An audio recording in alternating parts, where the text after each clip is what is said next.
잠깐 영상 끄지 마세요. 지금 이 순간에도 여러분의 통장 거래 내역을 AI가 분석하고 있습니다. 특히 가족에게 보낸 돈, 받은 돈 말이에요. 우리 가족끼리 주고받은 건데 뭐가 문제야? 하고 계신다면 이 영상을 끝까지 보셔야 합니다. 요즘 뉴스를 보면 국세청이 가족 계좌까지 다 본다더라. 이런 말 많이 들으시죠? 그런데 그게 그냥 소문이 아니고 올해부터는 정말 AI가 24시간 움직이기 시작했습니다. 더 충격적인 건 여러분이 선의로 자녀를 도와준 그 돈이 세금 폭탄의 시발점이 될 수 있다는 거예요. 제가 왜 이렇게 급하게 말씀드리냐면 최근 3개월 동안만 해도 50건이 넘는 가족 간 송금 관련 세무조사가 있었거든요. 그중 80%가 60세 이상 어르신들이었습니다. 그냥 생활비 준 거니까 괜찮겠지 하셨다가 수천만 원 세금 폭탄을 맞은 분들이에요.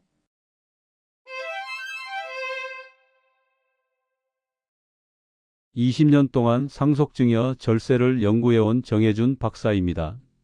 제가 어제도 만난 어르신이 계세요. 딸 결혼식 비용으로 3천만 원을 보냈는데 2개월 후 국세청에서 연락이 왔다고 합니다. 축의금도 세금 내야 합니까? 하시더라고요. 더 황당한 건 많은 분들이 세금 안 내려고 현금으로 주고받으시는데 그게 오히려 더 큰 의심을 받는다는 사실입니다. 국세청 AI는 현금 인출 패턴까지 다 보거든요. 하루 800만 원씩 나누어 뽑으신다고? 그것도 다 기록에 남습니다. 지금 이 순간 여러분의 자녀에게 보낸 돈 중에서 문제가 될 수 있는 게 있는지 점검해 보세요. 차용증 없이 보낸 돈, 용도를 명시하지 않은 송금, 자녀 소득보다 훨씬 큰 금액. 하나라도 해당된다면 이 영상이 여러분을 구해드릴 수 있습니다. 특히 많은 분들이 건강에 좋다고 생각하며 하시는 운동이 실제로는 무릎을 망치고 있다는. 아니, 죄송합니다. 많은 분들이 절세에 좋다고 생각하며 하시는 방법이 실제로는 더 큰 세금을 만들고 있다는 충격적인 사실도 공개합니다. 괜히 겁나서 송금도 못하고 또 어떤 분은 잘못된 절세법 따라 하시다가 오히려 더 크게 손해보셨죠. 오늘은 그런 걱정 싹 정리해 드리겠습니다. 국세청 AI가 진짜로 포착하는 돈거래 5가지, 그리고 안전하게 주고받는 현실적인 방법까지 완벽하게 알려드릴게요. 가족끼리 마음으로 나눈 돈이 의심받는 세상, 오늘 이 영상만 끝까지 보시면 그런 일 절대 없게 하실 수 있습니다. 요즘 자녀분에게 생활비 보내고 계신 분들 정말 꼭 끝까지 들어주세요. 5분 후에는 여러분의 송금 방식이 완전히 달라질 겁니다. 얼마 전 68세 이정자님이 급하게 상담을 오셨습니다. 아들 결혼 자금으로 5천만 원을 송금하셨는데 2주 후 국세청에서 증여세 신고 안내 문자가 왔다고 합니다. 가족끼리 돈 좀 준 게 왜 문제가 되나요? 결혼식도 아직 안 올렸는데요? 하셨죠. 사실 문제는 금액보다 방식이었습니다. 5천만 원을 한 번에 보내고 용도도 그냥 이체라고만 적어두셨거든요. 그리고 차용증을 나중에 급히 써두셨지만 국세청 AI는 이미 송금일과 차용증 작성일의 차이를 파악하고 있었던 겁니다. 더 놀라운 건 AI가 아들분의 급여 통장까지 분석해서 연봉 3천만 원인 사람이 5천만 원을 어떻게 갚을 것인가라는 의심을 했다는 거예요. 그런데 이정자님께 올바른 차용 방식과 증빙 방법을 알려드렸더니 3개월 만에 모든 문제가 깔끔하게 해결되었습니다. 또 다른 충격적인 사례로는 72세 박종수님이 계세요. 딸에게 매달 200만 원씩 생활비를 보내드렸는데 1년 후 갑자기 증여세 2,400만 원 납부 고지서가 날아왔다고 하세요. 생활비인데 왜 증여세를 내라고 합니까? 하시더라고요. 알고 보니 딸분이 그 생활비로 월 50만 원은 생활하고 나머지 150만 원은 적금과 주식 투자를 하고 계셨던 거예요. 국세청 AI가 딸분의 카드 사용 내역과 투자 내역을 대조 분석해서 실제 생활비는 50만 원, 나머지는 증여라고 판정한 거죠. 더욱 황당한 건 75세 김용만님 사례입니다. 손자 대학 등록금으로 현금 1천만 원을 직접 주셨는데 며칠 후 손자가 그 돈을 은행에 입금했거든요. 그런데 국세청 AI가 김용만님의 현금 인출 기록과 손자의 현금 입금 기록을 매칭해서 조사 대상으로 분류했다고 하세요. 현금으로 주면 기록이 안 남으니까 안전하겠지 하고 계셨는데 오히려 더 의심받은 거예요. 요즘은 현금 거래 자체가 드물어서 AI가 더 주의 깊게 본다고 합니다. 이런 일들이 왜 생기는 걸까요? 바로 국세청의 AI 시스템이 여러분이 생각하시는 것보다 훨씬 정교하게 돈의 흐름, 용도, 타이밍까지 종합 분석하기 때문입니다. 가족끼리니까 괜찮겠지, 생활비니까 신고 안 해도 되겠지, 현금이니까 안전하겠지. 이런 생각들이 얼마나 위험한지 오늘 확실히 보여드릴게요. 오늘 이 영상에서 말씀드릴 내용은 여러분의 가족 간 돈 거래 방식을 완전히 바꿀 수 있는 생존 지침입니다. 끝까지 보지 않으시면 가장 중요한 AI 해피법을 놓치게 됩니다. 특히 마지막에 나올 단 하나의 증빙 방법이 모든 세무 위험에서 여러분을 완벽하게 지켜드릴 수 있습니다. 혹시 아직 구독과 좋아요를 누르지 않으셨다면 지금 바로 눌러주세요. 이 채널은 여러분의 안전한 재산 관리를 응원합니다. 뒤에 나올 국세청 AI 무력화 비법을 모르시면 지금까지의 모든 송금이 시한폭탄이 될 수 있어요. 그럼 이제 여러분이 모르는 사이에 국세청 AI가 24시간 감시하고 있는 위험한 가족 간 돈거래 유형부터 하나씩 폭로해 보겠습니다. 올해 국세청 AI가 집중 감시하는 가족 간 돈거래 5가지. 가장 먼저 말씀드릴 건 바로 차용증을 나중에 급히 작성한 경우입니다. 많은 분들이 자녀에게 돈을 보내놓고 나중에 세무조사 얘기를 듣고서야 급히 차용증을 작성하시는데 이게 가장 위험합니다. 국세청 AI는 송금 시점과 차용증 작성 시점을 정확하게 대조 분석하고 심지어 차용증 파일의 생성일까지 확인합니다. 국세청에서 공개한 자료에 따르면 송금 후 1개월 이상 지나서 작성된 차용증은 형식적 거래로 판단해 증여세를 부과할 수 있다고 명시되어 있습니다.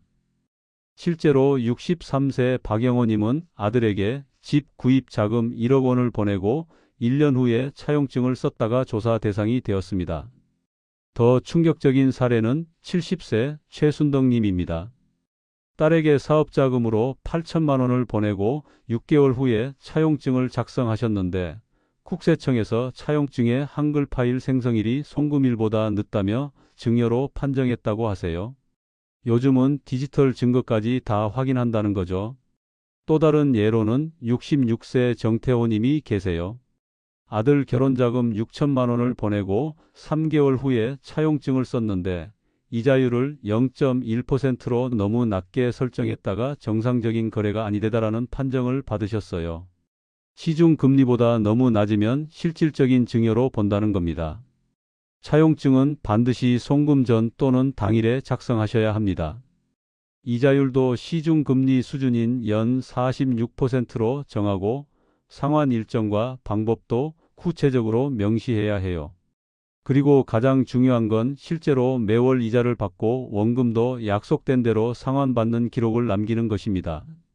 74세 임기수님은 제가 알려드린 방법대로 아들에게 1억 2천만 원을 빌려주면서 차용증을 미리 작성하고 매월 50만 원씩 이자를 받고 계세요.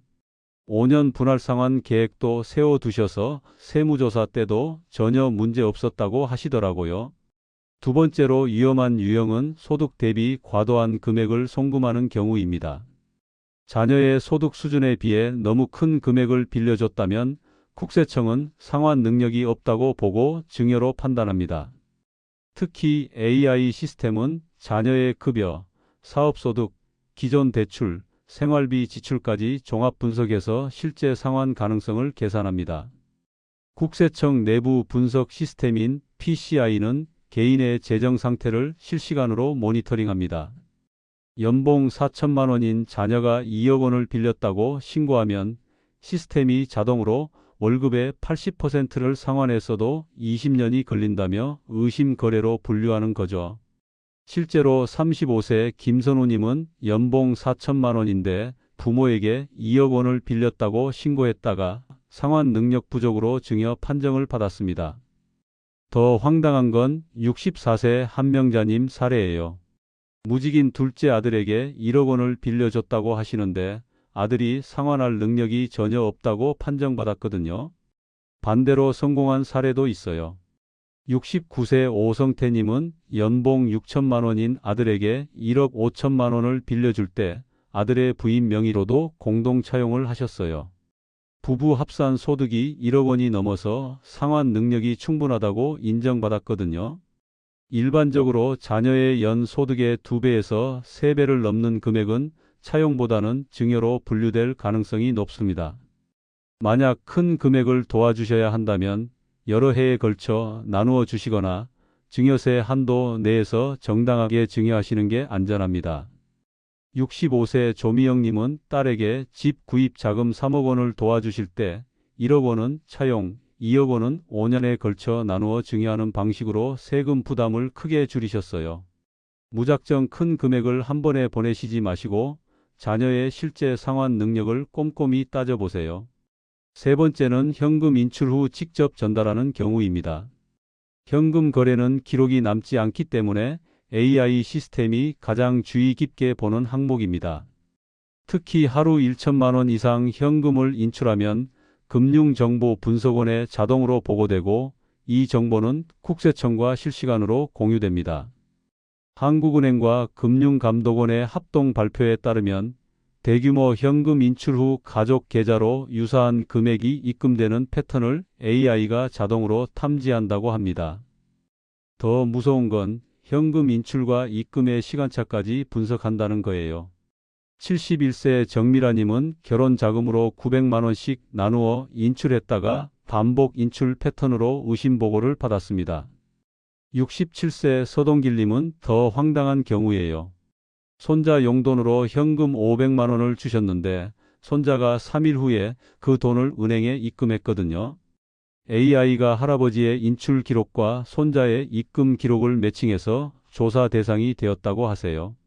심지어 73세 이봉수님은 ATM에서 여러 번 나누어 현금을 뽑으셨는데 AI가 동일한 ATM에서 연속으로 인출하는 패턴을 포착해서 의심 거래로 분류했다고 합니다.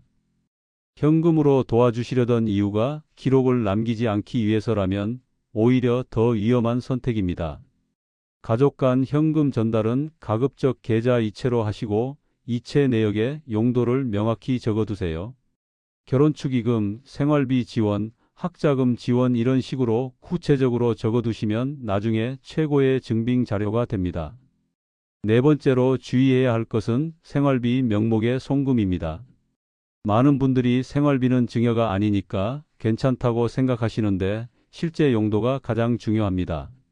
생활비라고 보냈는데 자녀가 그 돈으로 투자를 하거나 저축을 했다면 증여로 간주될 수 있어요.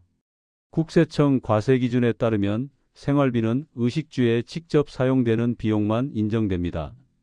76세 한순례님은 딸에게 생활비 명목으로 매월 300만 원을 보냈는데 딸이 그 돈으로 월 100만 원은 생활하고 200만 원은 펀드에 투자했다가 증여세를 내게 되었습니다. 더 놀라운 사례는 78세 김철환 님입니다. 아들에게 생활비로 매월 250만 원을 보냈는데 아들이 그 돈으로 암호화폐를 샀다가 AI에 걸렸어요.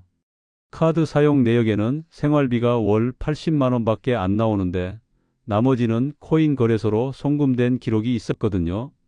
반대로 성공한 사례는 74세 박현진 님이에요. 딸에게 매월 200만 원씩 생활비를 보내면서 딸이 매월 가계부를 써서 어디에 썼는지 간단히 정리해 주셨어요. 마트, 병원, 공과금, 교육비 등 모든 지출 내역이 명확해서 세무조사 때도 문제 없었다고 하세요.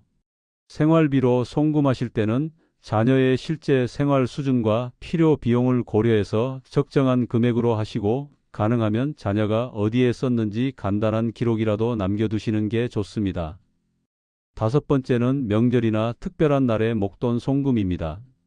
명절 용돈이나 생일 축의금이라고 하더라도 금액이 크면 증여세 대상이 될 수 있습니다.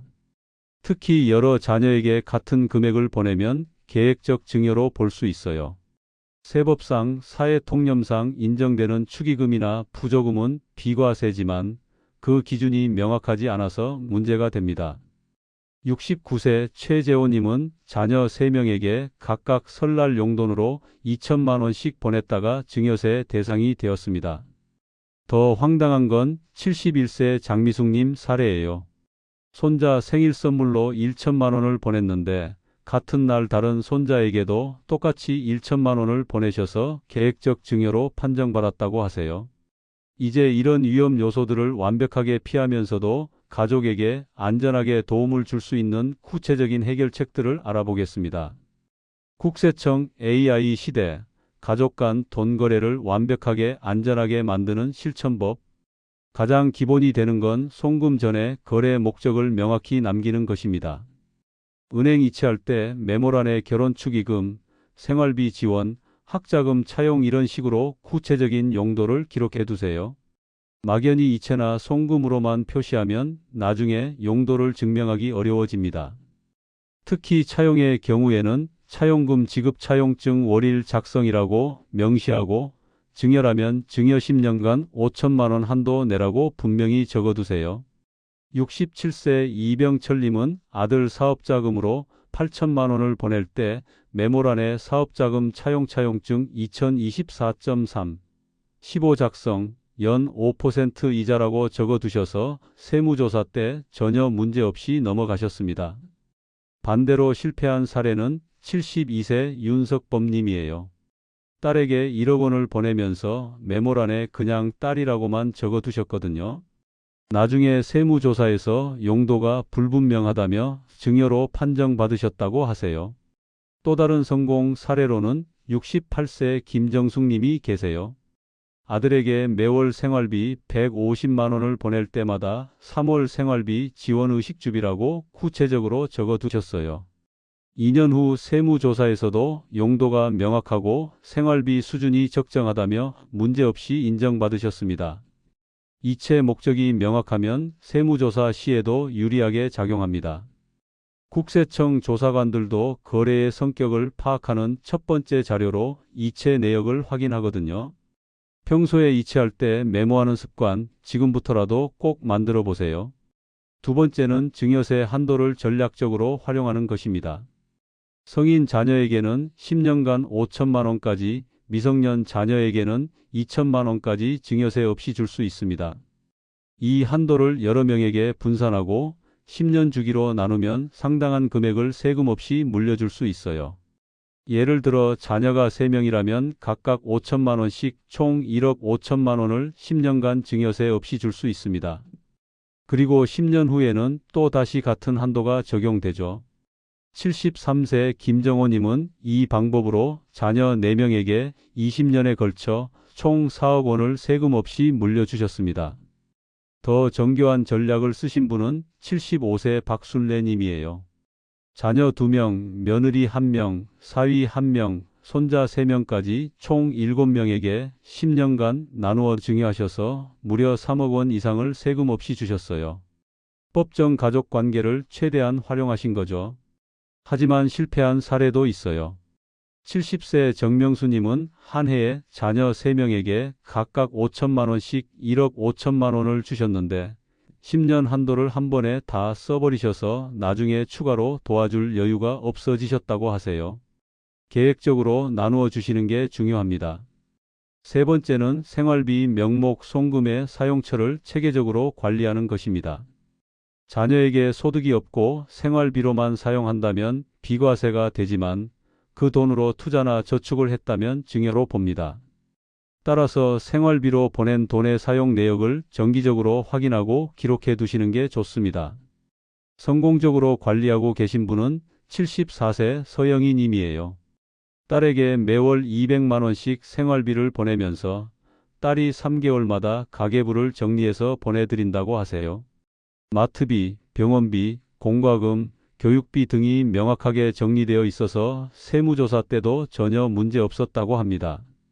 반대로 문제가 된 사례는 71세 임순자님이에요. 아들에게 생활비로 매월 300만 원을 보냈는데 아들이 그중 200만 원은 주식과 부동산에 투자했다가 발각되었거든요. 생활비가 아니라 투자자금 지원으로 판정받아서 증여세를 내게 되었습니다. 월급이나 사업소득이 있는 자녀에게 생활비를 보낼 때는 더욱 주의하셔야 해요. 자녀의 소득으로도 충분히 생활할 수 있는데 추가로 생활비를 받는다면 증여로 볼 가능성이 높거든요. 70세 안명숙님은 월급 500만 원 받는 아들에게 생활비로 매월 200만 원을 보내다가 소득이 충분한데 왜 생활비가 필요한가라며 증여세를 내게 되었습니다. 네 번째는 부담부 증여를 전략적으로 활용하는 방법입니다. 부동산에 담보대출이나 전세 보증금이 있을 경우 그 채무를 함께 넘기면 증여세 부담을 크게 줄일 수 있어요.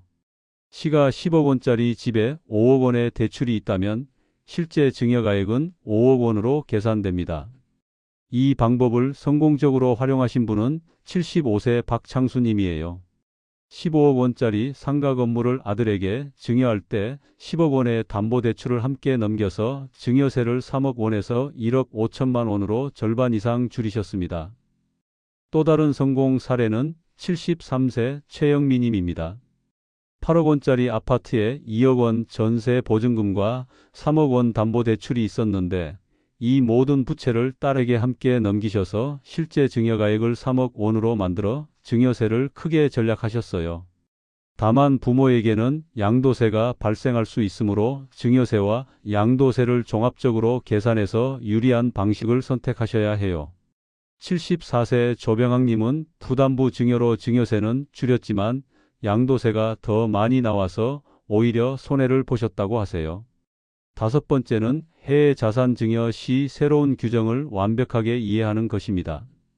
2025년부터 배우자에게 해외 주식을 증여한 후 1년 내에 매도하면 절세 효과가 사라집니다.